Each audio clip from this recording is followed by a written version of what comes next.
prosseguindo na interpretação do Apocalipse versículo por versículo, capítulo 18, versículo 23, o ponto 6, que diz dispensacionalismo e o segundo sermão profético, ou seja, a nossa visão sobre arrebatamento da igreja, a nossa visão sobre Jesus reinando sobre Israel por 1000 anos. Vamos agora olhar na sequência do sermão profético, que é outro sermão. Aquele de Lucas 17, eu mostrei para vocês, foi um diálogo com os fariseus e com alguns discípulos que Jesus falou da vigilância e depois do arrebatamento. Agora, Lucas capítulo 21, aquele foi Lucas 17. Lucas capítulo 21, observe, do versículo 1 até o versículo 4, ele nos diz: e olhando ele, viu os ricos lançarem as suas ofertas na arca do tesouro.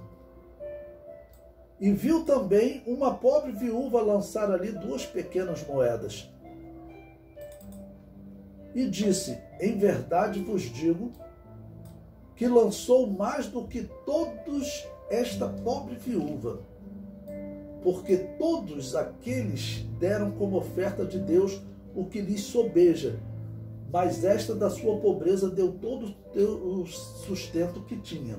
Né? Bom, eu peguei esse texto que ele tem a ver com escatologia, mas é para mostrar a vocês que é outro sermão, que são sermãos diferentes, que alguns pensam, né, que um contou um sermão de uma maneira, outro contou um sermão de outra maneira. Não, são sermãos diferentes, ok? São sermões diferentes, cada um retratou um determinado momento, porque, por exemplo, o sermão de Lucas, ele é um sermão mais para a igreja. Esses 2 que aparecem, Jesus falou mais para a igreja. E o de Mateus é um sermão geralzão. O comentário prossegue. Este sermão profético fala de pedras formosas e dádivas, ou seja, as ofertas, diferente do assunto tratado no terceiro sermão profético descrito por Mateus. Este segundo sermão de Lucas 21, né, foi proferido no templo, enquanto o terceiro será proferido no Monte das Oliveiras. Veja, e dizendo alguns a respeito do templo, que estava ornado de formosas pedras e dádivas, disse. Então veja, ali naquele momento Jesus, no templo, é um momento diferente. Lá eles mostraram as pedras grandes, Jesus foi para o Monte das Oliveiras e ele vai falar aquele grande sermão profético de Mateus 24. Mas esse de Lucas aqui, ele ocorre no templo, tá bom? E ele vai fazer uma profecia muito importante, tá ok? Israel como sinal para a igreja. Nós veremos que Jesus ele vai profetizar aqui fenômenos que já até aconteceram. O versículo 6 diz: quanto a estas coisas que vedes, dias virão em que se não deixará pedra sobre pedra que não seja derribada. E perguntaram-lhe, dizendo: mestre, quando serão, pois, essas coisas, e que sinal haverá quando isso estiver para acontecer? Então veja que Jesus avisa que surgirão pregadores se apresentando no nome de Jesus e afirmando que era a hora da volta do Senhor, mas estarão errados em seu prognóstico. Ou seja, ele avisou de sinais que vão acontecer em Israel, terão mais ainda, e fala também dos falsos pregadores, dos falsos profetas. Veja, Lucas 21, versículos 8 e 9. Disse então ele: vede que não vos enganem, porque virão muitos em meu nome, ou seja, vão dizer: eu estou vindo em nome de Jesus. E o que eles dirão? Sou eu, dizendo que ele é Jesus, que ele é o Messias. Então virão se apresentando no nome de Jesus e dirão: sou eu, e o tempo está próximo. Aí Jesus diz: não vades, portanto, após eles. E quando ouvirdes de guerra e de sedições, não vos assusteis, porque é necessário que isso aconteça primeiro, mas o fim não será logo. Observe que Jesus está falando em um princípio. princípio ainda ali da história da igreja, a sequência do sermão, você vai observar. Eu até destaquei aí o comentário, mas o fim não será logo. E comento, é interessante como alguns textos falam de um fim iminente nos dias do Novo Testamento, enquanto este texto profético direcionado à igreja afirma que não será logo. Ali para aquela igreja, ele fala, olha, não será logo. O que terá que acontecer, tá bom? Antes da minha vinda, para vocês verem que não será logo. Aí eu vou ler agora, continuando lendo o sermão, o versículo 10 até o versículo 12, que diz: E então lhes disse, levantar-se-á nação contra nação e reino contra reino, e haverá em vários lugares grandes terremotos e fomes e pestilência. Haverá também coisas espantosas e grandes sinais do céu. Mas antes de todas essas coisas, lançarão mão de vós e vos perseguirão. Ou seja, ele está falando, ó, eu vou dizer para vocês o que vai acontecer na história agora com vocês, tá bom? Mas antes de todas essas coisas, lançarão mão de vós e vos perseguirão. Entregar-vos-ão às sinagogas, ou seja, o princípio das perseguições foram entre os judeus. Depois os judeus não perseguiram mais, né? Entregar-vos-ão às sinagogas e às prisões, e conduzir-vos-ão à presença de reis e governadores, por amor do meu nome. O comentário prossegue. O sermão profético de Lucas inicia com a perseguição sofrida pela igreja, inclusive perseguição oriunda dos judeus, por isso falou em sinagoga, né? O texto fala do sofrimento da igreja e promete ajuda no testemunho. Prosseguindo, o sermão diz, e vos acontecerá isso para testemunho. Proponde, pois, em vosso coração, não premeditar como a vez de responder, porque eu vos darei boca e sabedoria que não poderão resistir. Isso aqui, Jesus está falando, olha, é o que vai acontecer logo depois que eu subir. Vocês serão perseguidos, tá bom? Então, relendo o versículo 15, porque eu vos darei boca e sabedoria e que não poderão resistir. Os inimigos, adversários, debatedores não poderão resistir, nem contradizer todos quantos se vos opuserem. E até pelos pais, irmãos e parentes e amigos serão entregues, e matarão alguns de vós, e de todos serão odiados por causa do meu nome. Mas não perecerá um único cabelo da vossa cabeça. Na vossa paciência possuí as vossas almas. Após o aviso do sofrimento que a igreja passaria, assim que Jesus fosse assunto ao céu, como eu disse para vocês, Jesus está falando ali daquele momento. Então, assim que Jesus fosse assunto ao céu, Jesus descreve a destruição de Jerusalém, que se cumprirá 49 anos depois da palavra de Jesus, né? No ano 70 da era cristã. Veja, Lucas 21, versículo 20.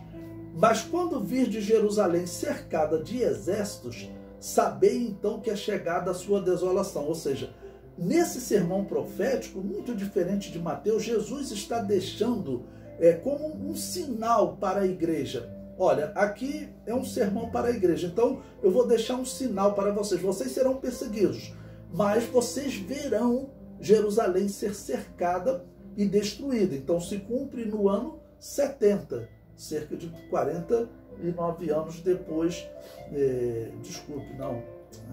41 anos depois da fala de Jesus, né? Foi no ano 29, ok? Do ano 30 ao 70, 40, então se cumprirá 41 anos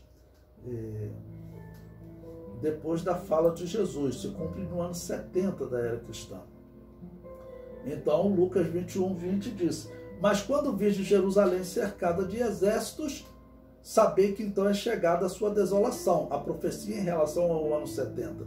Jesus diz que os cristãos devem fugir de Jerusalém, porque ela será destruída, né? Ou seja, diferente do que vai acontecer na grande tribulação, quando Jerusalém será glorificada. Então veja, olha, Então os que estiverem na Judéia, que fujam para os montes.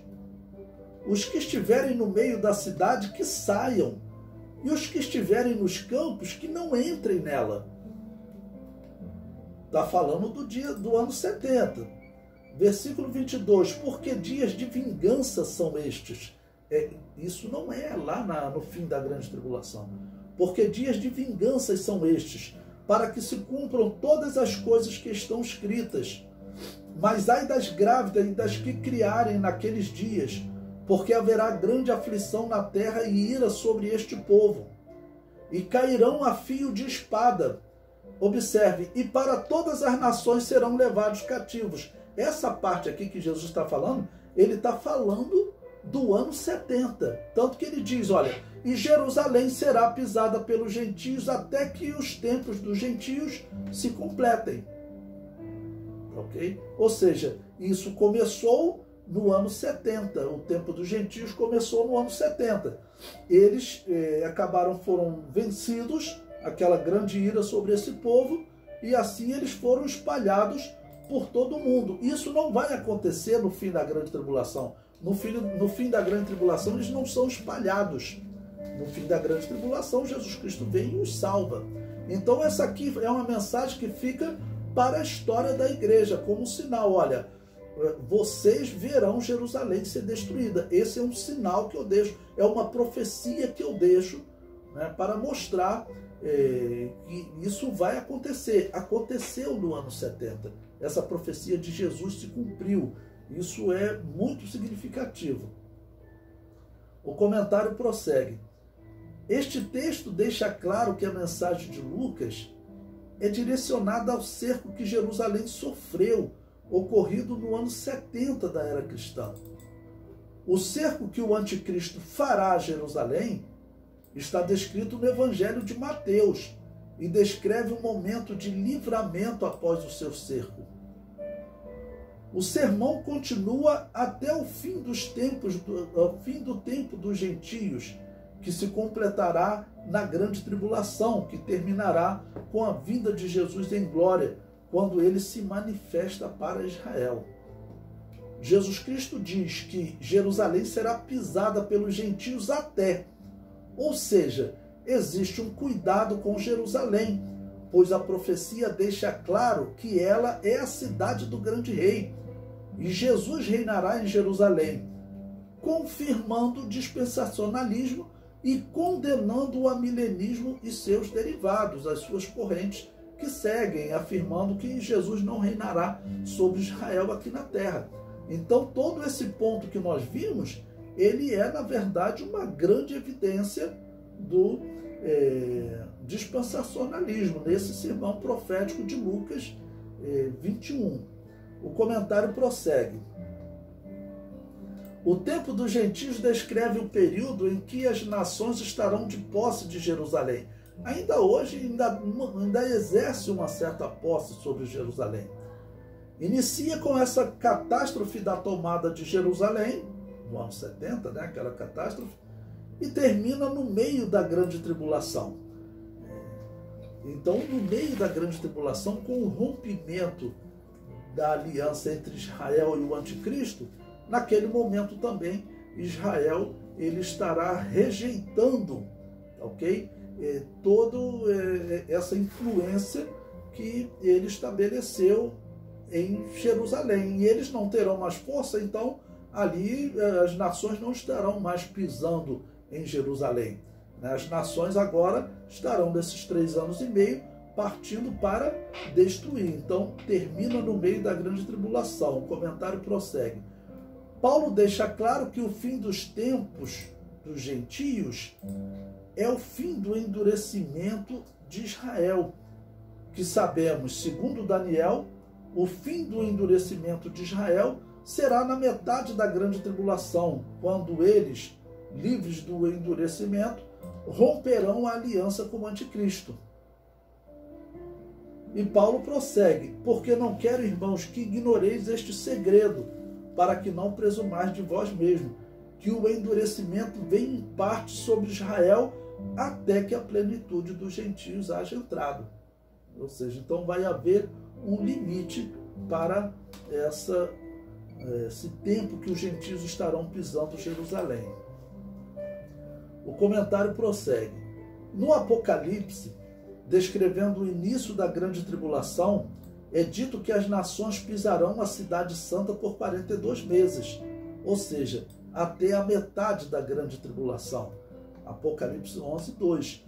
E deixa o átrio que está fora do templo e não meças, porque foi dado às nações e pisarão a cidade santa por 42 meses. Quando nós estudamos esse tópico, eu falei para vocês que essa parte de Apocalipse 11, ele acontece na primeira metade da grande tribulação. As duas testemunhas, elas profetizam por 1260 dias, 42 meses, na primeira metade da grande tribulação, ou seja, profetizam por 3 anos e meio na primeira metade da grande tribulação. O comentário prossegue. Prosseguindo no sermão profético, Jesus apresenta a situação de Israel sendo levado cativo e anuncia que isso durará por um período longo chamado Tempo dos Gentios. No momento que os tempos dos gentios estiverem perto de encerrar, no momento em que o tempo dos gentios estiver perto de encerrar, ocorrerão sinais. Veja, e haverá sinais no sol e na lua e nas estrelas e na terra, angústia das nações. Ou seja, esse ponto está falando como um sinal de que está próximo de terminar o tempo dos gentios. Homens desmaiando de terror na expectativa das coisas que sobrevirão ao mundo, porque os poderes do céu serão abalados. E então vir o Filho do Homem numa nuvem com poder e grande glória. Ou seja, o tempo dos gentios termina também em um momento em que vai ocorrer sinais no sol e na lua, tá bom? E depois Jesus Cristo vem em glória. Esses sinais no sol e na lua, tudo indica que está ocorrendo já na primeira metade da grande tribulação. E isso vai se seguir a grande tribulação até a manifestação de Jesus. O comentário prossegue. Quem verá o Filho do Homem? Israel durante a grande tribulação. Claramente, Jesus está falando à igreja o que acontecerá com Israel. A mensagem é direcionada profeticamente à igreja, para que esta saiba o que acontecerá com Israel na história. Graças, vamos dizer, essa mensagem que Jesus deixa para a igreja, para nós sabermos o que acontecerá com Israel dentro da grande tribulação, eu consigo ver antes da grande tribulação a preparação para essa aliança com esse homem mau, tá ok? Eu consigo ver que o sacrifício ele pode ser retomado em pouco tempo. Israel tem falado que eles estão próximos de retomar a construção do templo.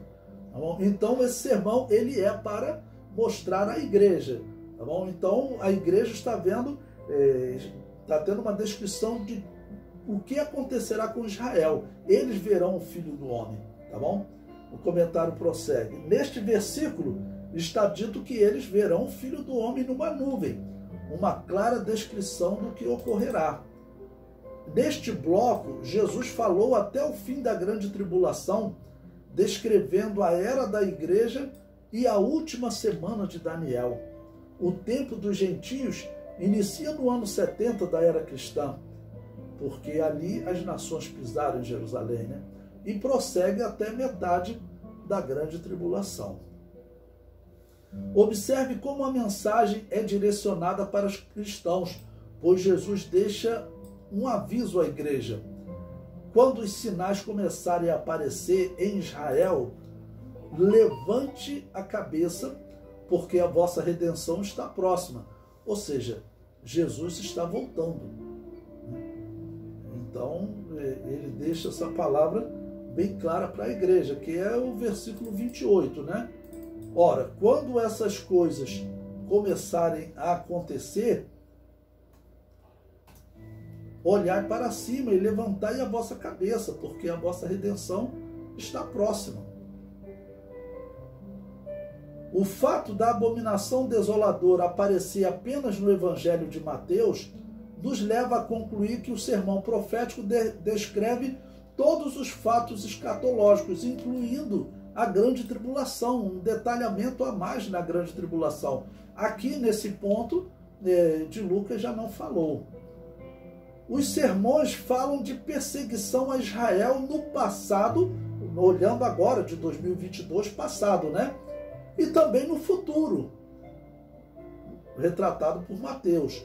Lucas fala da perseguição ocorrida no ano 70 da era cristã, quando Roma destruiu Jerusalém. Isso fica claro quando diz que Israel seria espalhado após o cerco. Então, realmente foi colocado como um aviso para a igreja. E o comentário prossegue. Este parece ser o momento que estamos vivendo no ano de 2022. Então Jesus usa uma parábola para ilustrar como os sinais aparecerão em Israel. Veja, o sermão profético de Lucas, ele, como eu disse, ele está alertando a igreja. Então, como você deve olhar para Israel? E disse-lhes uma parábola. Olhai para a figueira e para todas as árvores, quando já começam a brotar. Vós sabeis por vós mesmos, vendo-as, que perto está o verão. Assim também vós, quando virdes acontecer essas coisas, sabei que o reino de Deus está perto. Em verdade vos digo que não passará esta geração sem que tudo aconteça. Bom, essa questão de geração é uma questão muito significativa e de difícil interpretação, né? Eu vou colocar aqui, vamos dizer, um paralelo entre as duas para vocês. Mas vamos prosseguir no comentário. Ele diz: observe a diferença entre este trecho do sermão, quando comparado com Mateus. Qual a diferença do sermão de Lucas para Mateus? Este texto apenas aponta a figueira, simbolizando Israel, que serve de sinal dos tempos para a igreja. Devemos olhar para Israel e para todas as árvores. Devemos olhar para Israel e para as outras nações. Já no sermão de Mateus, foi detalhado fases de recuperação de Israel, quando falou dos ramos se tornarem terno e brotarem folhas. Por isso eu digo que o sermão de Mateus é um sermão que ele poderá ser usado pelos 144 mil durante a grande tribulação para tentar converter Israel. Eu falei para vocês que durante a grande tribulação, os discípulos das duas testemunhas, que são os 144 mil, eles vão, claro, já crendo em Jesus, eles vão também usar o Novo Testamento para poder falar do que está ocorrendo com Israel. E uma das coisas que eles vão falar, claro, olha aqui o que aconteceu, olha, abominação desoladora. Então, só Mateus falou sobre isso, Lucas não falou, ok? E também, Mateus, quando fala dessa abominação desoladora, ele fala de uma evolução de Israel, seus ramos se tornando tenros, brotando folhas. Ele fala de uma evolução de Israel, para fazer o israelita pensar na profecia do Vale dos Ossos Secos. Então, esse sermão do Evangelho de Mateus, eu digo que é um sermão que ele será utilizado pelos 144 mil. Já o de Lucas, que nós estamos estudando, ele está apontando mais para a igreja, dizendo as coisas que vão acontecer com Israel. E Mateus é um sermão que pode ser pregado dentro da grande tribulação. O comentário prossegue: não passará esta geração. Há duas interpretações sobre o significado do termo geração. Quando a figueira dar sinais de recuperação, não passará essa geração, ou seja, não passarão mais de 80 anos. Em 2028, completará 80 anos dos primeiros sinais da figueira, ou seja, aqueles que acreditam que o termo geração aqui fala de um período de 80 anos, então significa que em 2028 essa profecia tem que se cumprir, tá bom? Ou seja, até 2028 a igreja teria que ser arrebatada. E também tem aqueles que defendem que esse termo geração está falando simplesmente da nação de Israel, porque o termo geração no grego não existe distinção. O mesmo termo é usado para a igreja, para dizer vós sois a geração eleita. Tá bom? Então nós não temos como saber, nesse ponto aqui, o real significado da palavra geração. E Jesus Cristo, então, no versículo 33 diz: passará o céu e a terra, mas as minhas palavras não hão de passar. É uma palavra de confiança para os israelitas, para os cristãos. Olha, vocês verão na história Israel ser destruído. Isso é um sinal do que eu estou falando. Além de vocês verem, né, a minha ressurreição, tudo, vocês também verão Jerusalém ser destruída. Essa é uma profecia que se cumpriu. E Jesus Cristo aqui falando para a igreja confirma, olha, as minhas palavras não passam. Eu comento, Jesus alerta a igreja a não deixar que aquele dia, ou seja, o encontro da igreja com Cristo no arrebatamento, chegue de improviso. Olhe como é um sermão falando para a igreja, para ela não ser pega desprevenida. Veja os versículos 34 e 35. E olhai por vós, para que não aconteça que o vosso coração se carregue de glutonaria, de embriaguez e dos cuidados da vida, e venha sobre vós de improviso aquele dia. Ou seja, se vocês estiverem estudando as Escrituras, vocês verão que aquele dia está se aproximando, porque virá como um laço sobre todos os que habitam na face de toda a terra. Ou seja, para os cidadãos comuns que não seguem a profecia, tudo isso virá como um laço. Eles não vão estar preparados. O mundo, claro, não está preparado para sobreviver ao que a grande tribulação está profetizado, né? E para os resultados deles, dessa aliança deles com o filho de Satã. O comentário prossegue. Sendo este, né, um sermão para a igreja, podemos observar Jesus falando que podemos nos preparar para aquele dia. Os sinais nos indicarão que Jesus está às portas, né? Que alguns sempre falam, olha, cuidado que a Bíblia diz, aquele dia e hora ninguém saberá. Então, eu concordo, né? Aquele dia e hora Jesus Cristo disse, ninguém sabe.